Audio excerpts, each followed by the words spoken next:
बरसात में गरीब और अमीर बहू का ससुराल में गृह प्रवेश।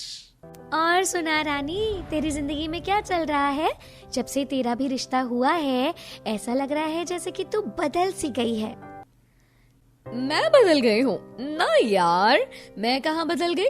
वैसे तुझे एक बात बताऊं, कल ना मेरे होने वाले ससुराल से मेरे लिए सावन का त्योहार आया था। है सच? फिर क्या क्या भेजा तेरी होने वाली सास ने? पता है, उन्होंने मेरे लिए 10-10 तो सूट भेजे और एक सावन का जोड़ा अलग से आया जो बहुत ही ज्यादा प्यारा है। और साथ में मेरे लिए बहुत सारे ड्राई फ्रूट्स, एक खास गिफ्ट जो मेरे होने वाले पति की तरफ से था, और बहुत सारी ज्वेलरी और बहुत प्यारी सी सैंडल्स भी आई हैं। सच में मुझे तो कल बिल्कुल किसी रानी जैसा ही महसूस हो रहा था। अच्छा, तेरे तो मजे आ गए, बैठे बैठे इतने तोहफे मिल गए। वो तो है। वैसे तेरे ससुराल वालों ने कुछ नहीं भेजा तेरे लिए? I mean, सावन जैसे पावन महीने की त्योहारी तो हर होने वाले ससुराल से आती है। वो तो है, लेकिन तू तो जानती है ना यार कि मेरा होने वाला ससुराल अमीर नहीं है। वो लोग भी बस मेरे परिवार की ही तरह हैं, रोज का कमाने खाने वाले। ऐसे में मुझे उनसे कुछ नहीं चाहिए। हाँ, तेरे होने वाले ससुराल तो खुद बिल्कुल भिखमंगे हैं। मैं भूल गई थी कि किसी को कुछ देने को पैसा होना भी तो जरूरी है ना। उन लोगों के पास वो तो है ही नहीं। ऐसा मत बोलो, भले ही वो लोग गरीब हैं, लेकिन अपनी मेहनत का खाते हैं, किसी के आगे हाथ नहीं फैलाते। ओह हेलो, तो मैंने भी कुछ गलत नहीं बोला। यही बोला कि उन लोगों की कितनी ही हैसियत है कि वो तुझे कुछ दे पाए, और इसमें सच्चाई है, तो तू भी जरा बुरा मत मान। ठीक है, तेरा कुछ और मतलब था और मैंने कुछ और समझ लिया। कोई नहीं, बात को खत्म कर। दिव्या ने ऐसे बोलकर बात को खत्म कर दिया। दिव्या और रानी दोनों सहेलियां थीं, लेकिन दोनों के ही स्टैंडर्ड में काफी फर्क था। जहां दिव्या बस एक मजदूर बाप की गरीब सी बेटी थी, वहीं रानी का बाप एक बड़ा बिजनेसमैन था और रानी बहुत ही ज्यादा अमीर थी। वैसे तो वो दोनों बचपन से पक्की सहेली थी, कभी उनके बीच अमीरी गरीबी की रेखा नहीं आई थी, लेकिन अब दोनों का ही रिश्ता अपनी हैसियत मुताबिक परिवारों में लग चुका था, जिसका नतीजा ये आया कि दोनों ही सहेलियों के बीच के रिश्ते में फर्क आ गया। हाँ चल छोड़, मैं तो ऐसे ही नॉर्मल से बात कर रही थी, तूने ही उसे गलत में मोड़ लिया। खैर, और बता, कब कर रही है शादी?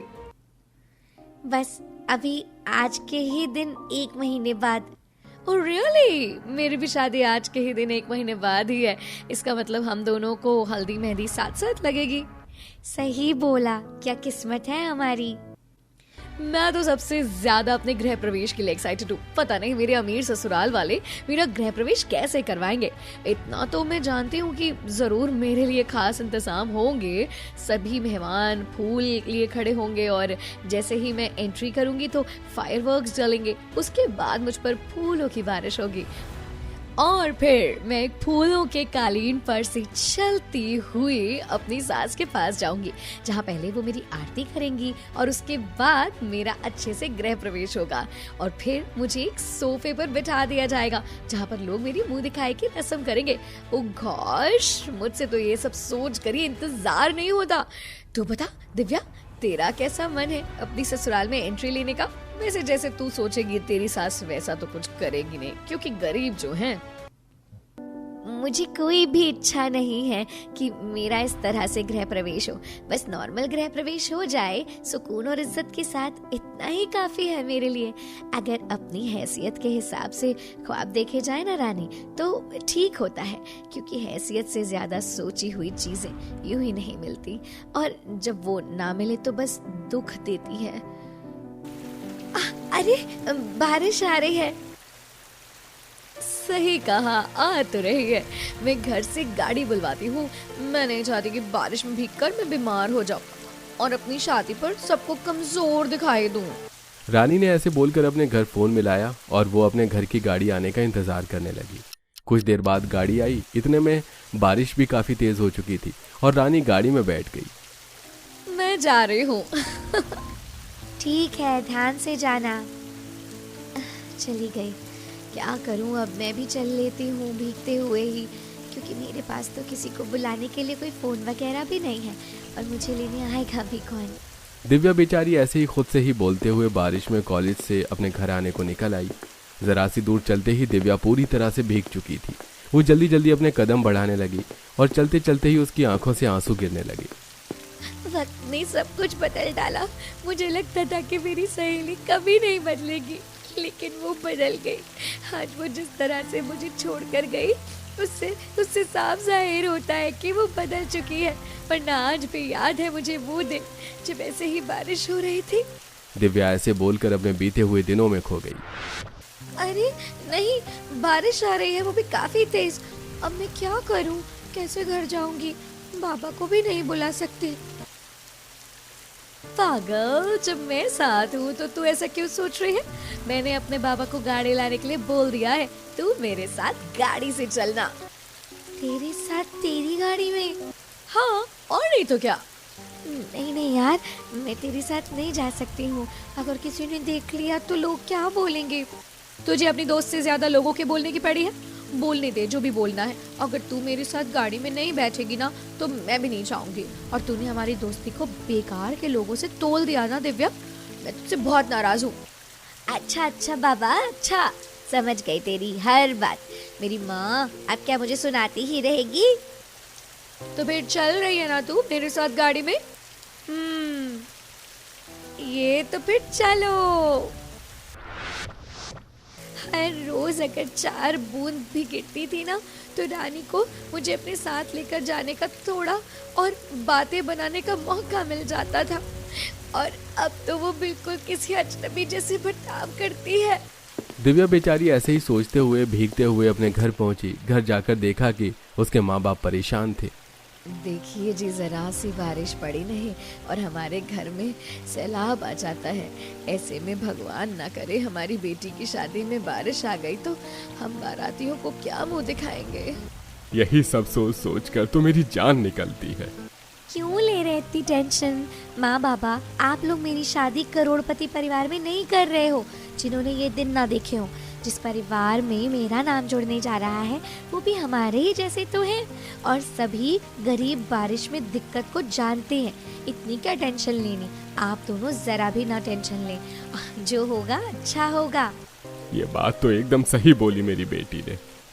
अरे दिव्या, तू पूरी भीगी हुई है। जल्दी से अपने कपड़े बदल ले बेटा। अगर तुझे सर्दी हो गई तो अगले महीने तेरी शादी है। दिव्या की माँ ने जल्दी जल्दी से उसके कपड़े बदलवाए। इतने में ही बारिश रुक गई और बारिश रुकने के बाद दोनों माँ बेटी ने मिलकर घर में भरे हुए बारिश के पानी को साफ किया। ऐसी सिलसिला जारी था। गरीब दिव्या के घर जब भी बारिश होती तो घर में सभी तरफ कीचड़ बन जाता था। ऐसे ही गरीबी में उनके दिन कट रहे थे और अब 1 महीना पूरा हो चुका था। आज के दिन रानी और दिव्या दोनों की शादी थी। ओह गॉश, मेरे ससुराल से कितना प्यारा लहंगा आया है। गॉर्जियस। आज तो दिव्या की भी शादी है। उसके करीब ससुराल से भी उसके लिए शादी का जोड़ा आया होगा। चलो एक स्नैप भेजती हूँ दिव्या को अपने जोड़ों का। फिर उससे उसकी जोड़े का भी स्नैप मंगाऊंगी। रानी ने जैसे बोला वैसे ही किया। उसने दिव्या के फोन पर अपने शादी के जोड़े का स्नैप भेजा, जिसके बाद उसने दिव्या से भी उसके जोड़े का स्नैप मांगा। रानी के लिए तो एकदम रानियों वाला जोड़ा आया है। मेरा तो बस एवरेज सा ही है, लेकिन कोई नहीं है तो वो मेरी सहेली भेज देती हूँ। दिव्या का शादी का जोड़ा कुछ खास नहीं था, लेकिन फिर भी उसने रानी को अपनी सहेली मानते हुए उसको अपने जोड़े का फोटो दिया। और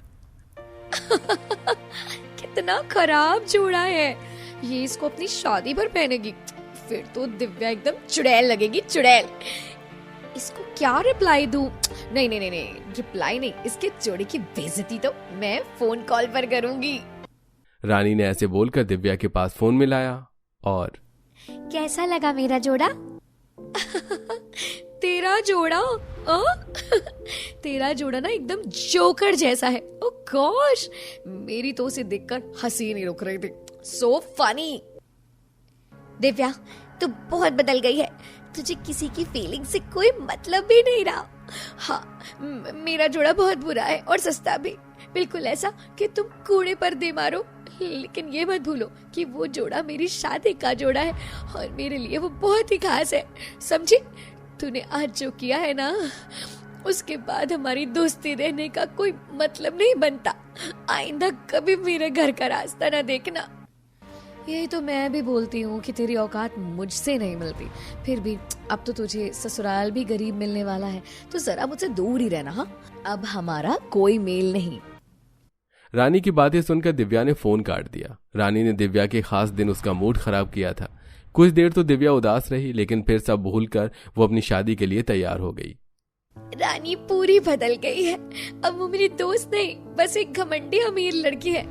कोई बात नहीं, मैं अपनी इज्जत सबसे पहले रखती हूँ और मेरे बाबा ने भी मुझे यही सिखाया है। दिव्या ने कैसे कैसे खुद को संभाला और फिर कुछ ही देर में उसकी बारात आ गई। बारात के साथ साथ बारिश भी आनी शुरू हो गई और सभी बारातियों को परेशानी होने लगी।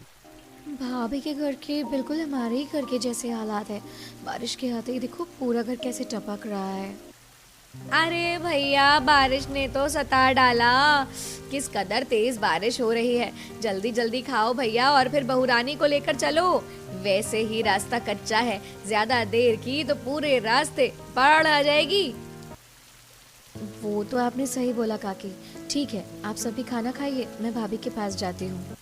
लक्ष्मी ऐसे बोलकर दिव्या के पास आ गई और उसने दिव्या को भी खाना खिलवाया, जिसके बाद जल्दी से दिव्या के अपने मायके से विदाई हो गई और लक्ष्मी तेज बारिश में लकड़ी की डोली में बैठकर अपने ससुराल जाने लगी। मुझे इन डोली उठाने वालों के लिए बहुत बुरा लग रहा है। इन लोगों को कितनी दिक्कत हो रही होगी ना मुझे उठाकर चलने में, लेकिन मैं भी डोली से नहीं उतर सकती हूँ क्योंकि नीचे पानी भरा हुआ है। दिव्या की पूरी बारात भीगते हुए ही नई दुल्हन को लेकर जा रही थी, तो वहीं दूसरी तरफ रानी की शादी एक बंद मैरिज हॉल में हुई और उसकी बारात उसे तसल्ली से विदा करके गाड़ी में लाई और पहले गाड़ी में आने की वजह से ही रानी ही अपने ससुराल पहुंची। आहा, अब आखिरकार वो घड़ी आ ही गई जिसका मुझे बेसब्री से इंतजार था। आज फाइनली मेरे ससुराल में मेरा गृह प्रवेश होगा। I am so excited. ऐसे ही रानी एक्साइटमेंट में अपने पति के साथ आगे बढ़ी, लेकिन उसके घर के दरवाजे पर स्वागत के लिए कोई नहीं था। ये क्या, यहाँ तो एक भी बंदा नहीं है। मैंने तो क्या क्या सोचा था। कोई नहीं, शायद बारिश है ना इसीलिए कोई बाहर नहीं आया। अंदर मेरे लिए यकीनन अच्छा ही इंतजाम होगा। रानी ऐसे ही सोचते हुए अंदर आई। वो गार्डन के दरवाजे से घर के मेन दरवाजे तक आने में भीग गई थी, लेकिन कोई उसे लेने छतरी लेकर भी नहीं आया था। रानी भीगते हुए अपने मेन दरवाजे पर गई तो देखा वहां बस उसके सास ससुर थे। आ गई तू बहू, आजा अंदर आजा। अब माँ जी ऐसे ही आ जाओ। मेरा मतलब ना, यहाँ कोई मेहमान भी नहीं है ना चावल का कलश। सभी मेहमान अपने घर चले गए और बेटा चावल वावल तो सब पुराने लोगों के चोचले हैं। आज के दौर के मॉडर्न लोग ये सब नहीं करते। बस तू आ गई है तो अंदर आ जा।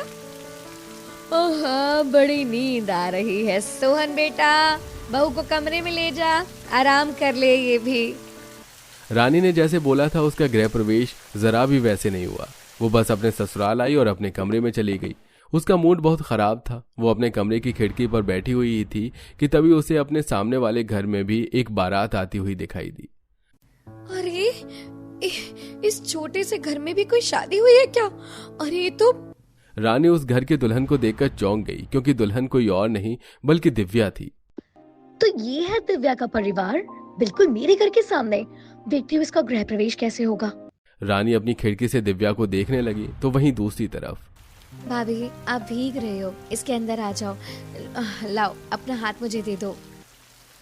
लक्ष्मी, बहुत बारिश है तो तुम लोग परेशान ना होना। अरे भाभी, आज आपका खास दिन है। क्या हुआ अगर बारिश है तो? पता है, हमने आज करने को तो बहुत कुछ सोचा था, लेकिन बारिश ने सब बिगाड़ डाला। लेकिन फिर भी जितना हमारे बस में है हम करेंगे। आजा बहू, मैं कब से तेरा इंतजार कर रही थी।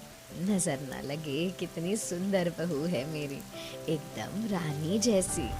जया ने ऐसे बोलकर दिव्या को दरवाजे पर ही रुकाया और उसकी आरती की। दिव्या की नंद लक्ष्मी ने दिव्या को छाते के नीचे रखा हुआ था, जिससे उसके कपड़े भी नहीं भीगे, और कुछ ही देर में उसकी आरती हो गई। जिसके बाद बहू रानी, अब तू हल्दी वाले हाथ लेकर मेरे घर के बाहर छाप दे।